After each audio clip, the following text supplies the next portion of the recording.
મારે અમરગીરી બાપુને યાદ કરવા પડશે. ક્યારેક સમય હોય તો મળજો. ગરાડમાં આ મહાપુરુષ રહે છે.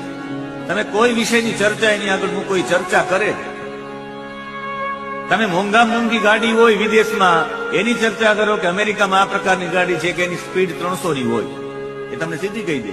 તમે શાસ્ત્રમાંથી કોઈ વાત ઉપાડો કે બાપુ ન્યાયશાસ્ત્રમાં આ એક સૂત્ર છે, બાપુ કે ન્યાયશાસ્ત્રમાં બીજું આ એ સૂત્ર છે. તમે એને વાત કરો કે બિઝનેસમેનમાં સૌથી મોટા દેશમાં આ વ્યક્તિ બિઝનેસ કર્યો તો એ બીજા વ્યક્તિનું નામ આપે. કોઈ વિષય એવો નહીં કે તમે એ વિષયમાં, આપણે એમ થાય કે આ વ્યક્તિ કઈ ભણવા નથી ગયા, ક્યાંય આમ નથી ગયા, પણ જે પરમાત્મા સાથે જોડાયેલો હોય એની શક્તિ બહુ વધી જાય છે. તમે પોતે વિચાર કરો, તમે પરમાત્મા સાથે જોડાણા ત્યારથી તમારી શક્તિઓ કેટલી વધી ગઈ છે.